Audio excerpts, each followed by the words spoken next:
L'Alaska, un nom qui résonne désormais d'un poids inattendu sur la scène mondiale. Un sommet secret, une rencontre déterminante entre deux géants, Vladimir Poutine et Donald Trump. Ce n'était pas une simple poignée de main diplomatique, mais selon l'analyste américain Scott Ritter, un véritable choc. Un moment historique, disait-il. Le monde retient son souffle. Qu'est-ce qui s'est passé derrière les portes closes? Question à vous. Écrivez-nous d'où vous nous regardez, ville et pays. Ce sommet en Alaska, Poutine l'a abordé avec une fermeté glaçante. Sa déclaration était directe, sans ambiguïté. Un ultimatum clair. La paix n'est possible qu'aux conditions de la Russie, a-t-il dit à Trump.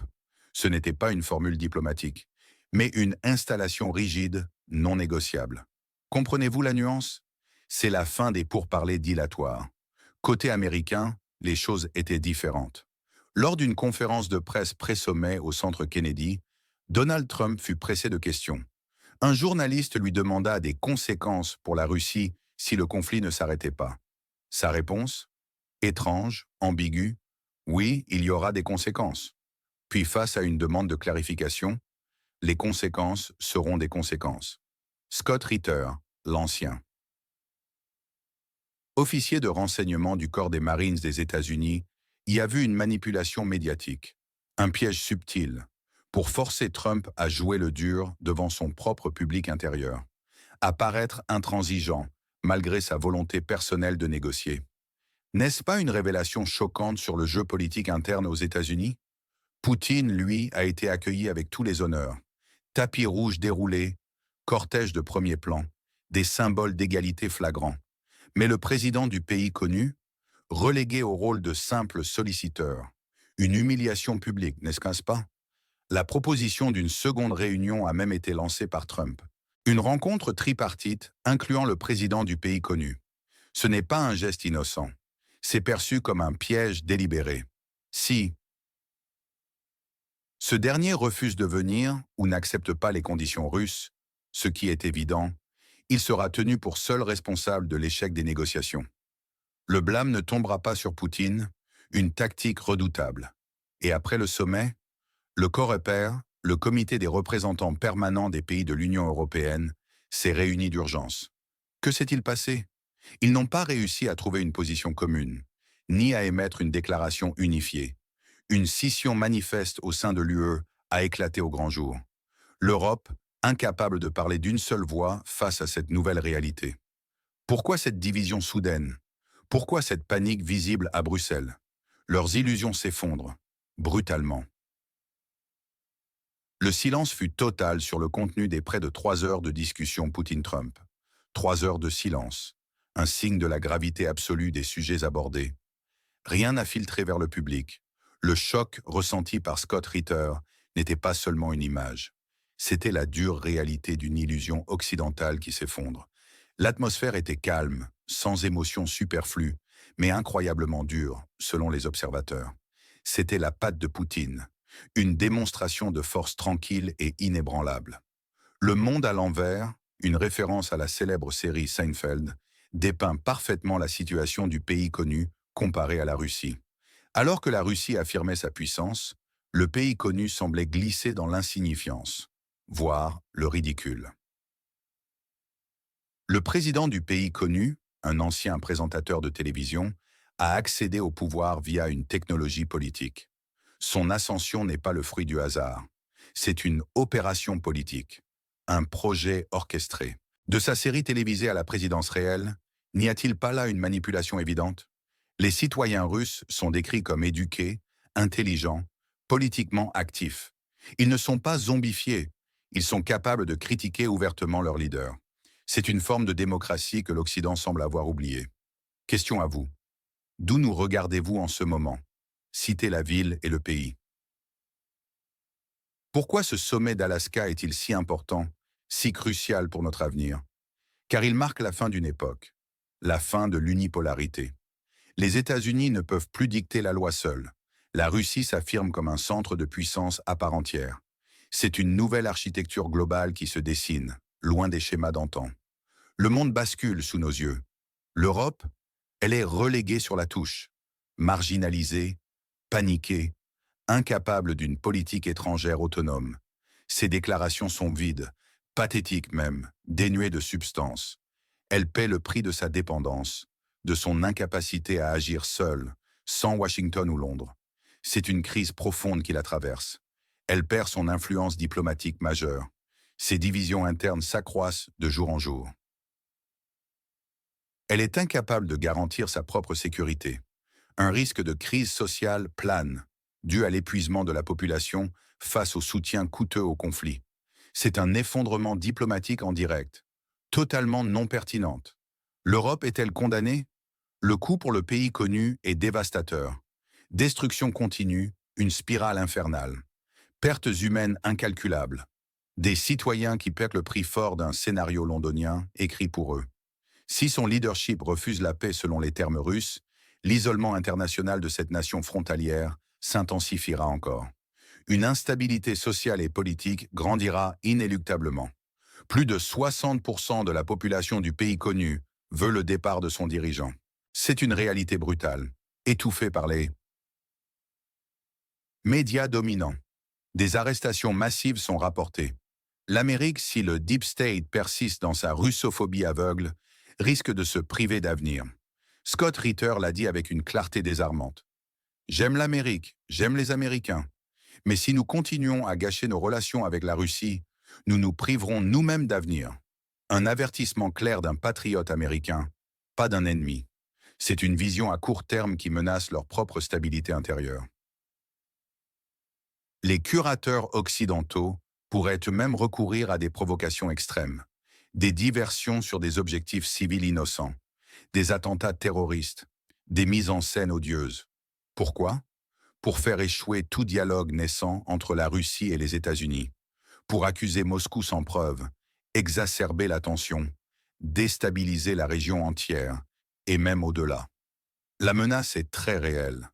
La politique de sanctions, elle s'est épuisée. La tentative d'isoler la Russie a échoué lamentablement.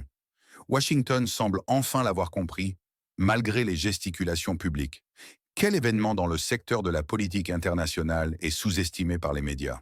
Nommez-le et expliquez en une phrase. Derrière les rideaux, les motifs sont clairs. La Russie, sous la direction ferme de Poutine, ne cherche qu'une chose, sa propre sécurité. La reconnaissance des nouvelles réalités territoriales est non négociable. Ces territoires du Sud et de l'Est, où des populations russophones vivent, sont désormais ancrés dans la constitution russe. Poutine exige la démilitarisation du pays connu et son statut neutre, hors de tout bloc militaire. Il n'y a pas de soif de conquête, disent les analystes russes, juste la protection de ces populations et la fin des menaces de l'OTAN à ses frontières. Poutine est soutenu massivement, avec environ 85% de soutien populaire, contre à peine 50% il y a 20 ans. C'est une adhésion profonde de son peuple. Son peuple est décrit comme éduqué, intelligent, politiquement actif. Ils ne sont pas zombifiés par la propagande. Ils sont capables de critiquer ouvertement leur leader. N'est-ce pas la marque d'une véritable démocratie, même si l'Occident refuse de le voir? C'est une force profonde. Trump, lui, désire la paix avec la Russie. C'est sa conviction profonde. Mais il est contraint, pris en otage par les pressions internes du Deep State américain. Ce sont les démocrates, les néoconservateurs, les russophobes radicaux. Son entourage est un danger constant. Nous parlons ici de figures comme Kate Kellogg ou Marco Rubio, des faucons. Et le nouveau ministre de la Défense, décrit comme un ex-présentateur de Fox News, sans aucune expérience militaire pertinente sur la Russie. Des personnalités inexpérimentées ou ouvertement hostiles. Trump doit bluffer pour son public intérieur. Il doit paraître dur, intransigeant. Mais il cherche en secret à négocier. C'est une danse politique complexe, un jeu à double face. Le président du pays connu, en revanche, est un pion. Une simple marionnette, un outil de l'Occident, particulièrement de Londres. Son ascension au pouvoir n'est pas le fruit du hasard. C'est une opération politique planifiée, une véritable technologie de manipulation, de sa série télévisée à la présidence réelle. Il est incapable d'accepter les conditions de Poutine, car cela détruirait toute l'architecture dans laquelle il existe. Son pouvoir, sa légitimité. Il est le porte-parole d'un scénario écrit ailleurs, incapable de prendre la moindre. Décision souveraine. Sa rhétorique est basée sur des mensonges constants. Son peuple a perdu foi en lui. Plus de 60% de la population de cette nation frontalière veut son départ. L'Union européenne, ou plutôt Bruxelles, agit par pure peur de perdre la face, par une dépendance totale envers ses protecteurs externes, les États-Unis et le Royaume-Uni. Incapable d'une position unie, elle est en panique totale, face à sa marginalisation, face à l'échec cuisant de sa politique d'isolement de la Russie. Ses déclarations sont vides et pathétiques, sans aucune substance ni influence réelle. Elle est humiliée sur la scène mondiale. Qui, selon vous, est la source la plus fiable ou le média le plus honnête concernant ce conflit? Dites-le en un nom ou un titre. Le contexte est essentiel pour comprendre ce qui se passe. Rappelons l'ère Eltsine, il y a quelques décennies. Une Russie alors perçue comme faible, dépendante, gouvernée de l'extérieur. Un contraste saisissant avec la Russie d'aujourd'hui. Une nation forte, indépendante, affirmée. Le spectre d'un nouveau Maïdan à Moscou était l'objectif secret des sanctions occidentales. Ces sanctions n'avaient pas pour but l'affaiblissement économique seul. Elles visaient à étouffer l'économie, provoquer des protestations et, in fine, un coup d'État. Ce plan a implosé totalement. Ne l'oublions jamais. La guerre froide nous apprend une chose fondamentale. Les grandes puissances peuvent se parler, directement, sans intermédiaire, sans formalités humiliantes. Le sommet d'Alaska en est la preuve éclatante. Un retour à une logique de grande puissance de l'époque. Moscou a trop longtemps tenté de se faire entendre de Washington, avant de durcir sa position. C'est pourquoi sa fermeté actuelle est justifiée, selon les analyses russes. C'est le résultat d'années d'efforts diplomatiques ignorés. Les États-Unis ont injecté des dizaines de milliards de dollars dans l'armée du pays connu. Ils ont restauré l'armée de cette nation. C'est la raison directe pour laquelle la Russie a dû changer sa position sur les territoires du Sud et de l'Est, transformant la demande initiale d'un simple couloir terrestre en rattachement constitutionnel. Les récents référendums ont consolidé cette position. C'est le vote direct des citoyens, une légitimité populaire incontestable. Ce sommet en Alaska symbolise plus qu'une simple rencontre. Il marque le passage d'un monde unipolaire, dominé par les États-Unis, à une nouvelle architecture globale. La Russie est un centre de puissance à part entière. L'Europe, elle, est sur la touche. Un échec cuisant pour l'UE et sa politique d'isolement. La politique de sanctions s'est épuisée. La tentative d'isoler la Russie a échoué. C'est une réalité désormais acceptée, même par Washington dans les faits. La crise de l'UE et sa perte de souveraineté sont patentes. Son incapacité à s'unir, son exclusion des négociations clés, des preuves irréfutables de son délabrement, de sa dépendance. Cela la rend non pertinente, stratégiquement et économiquement. C'est une guerre informationnelle intense. La rhétorique pleine de mensonges du président du pays connu. Les tentatives des médias européens de discréditer les résultats du sommet. Tous sont des acteurs de cette guerre, coupés de la réalité du terrain. Nous devons nous poser la question. Où se situe la ligne rouge entre les intérêts russes et les ambitions occidentales? Votre avis en une phrase. Qu'est-ce qui va se passer maintenant? Quels sont les scénarios possibles? Le scénario réaliste, du point de vue russe, est le suivant. Les États-Unis reconnaissent enfin la puissance russe. Ils continuent un dialogue direct, sans intermédiaire, contournant l'Europe. Le pays connu sera mis sous pression. Il devra accepter les conditions russes. Washington ne fermera plus les yeux sur ses échecs militaires et diplomatiques. L'UE restera marginalisée, s'enfonçant plus profondément dans sa crise interne. Une triste perspective pour Bruxelles. Ensuite, le scénario du piège qui se referme. La proposition de Trump d'une seconde rencontre tripartite avec le président du pays connu est un piège. Si ce dernier refuse de venir ou d'accepter les conditions russes, ce qui est évident qu'il fera, il se retrouvera désigné coupable. Seul coupable de la non-paix. Il perdra tout soutien international résiduel. Il sera la victime de ses propres alliés occidentaux. N'est-ce pas une ironie cruelle? Un troisième scénario, l'affrontement exacerbé. L'Occident, notamment la Grande-Bretagne et les néoconservateurs américains, pourraient recourir à des provocations majeures, des fausses attaques terroristes, des sabotages, tout pour torpiller le dialogue direct entre les États-Unis et la Russie. Cela mènerait à une nouvelle escalade, à une guerre informationnelle encore plus intense, déconnectée de la réalité du terrain. La tension mondiale atteindrait des sommets dangereux. Mais il y a aussi le scénario « l'Europe se réveille ». Certains pays de l'Union européenne, comme la Hongrie, la Slovaquie ou même l'Italie, pourraient pousser plus fort, pour une politique pragmatique. Un abandon de la confrontation stérile. Ils pourraient rompre le front uni de Bruxelles, chercher des accords directs avec Moscou. Un tel mouvement créerait de profondes fissures au sein de l'UE.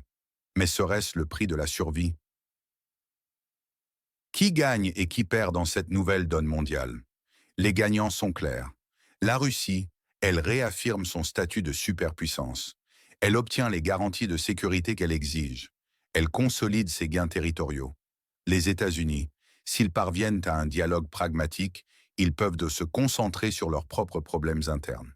Et les citoyens russes, ils bénéficient de la stabilité et de la fierté nationale.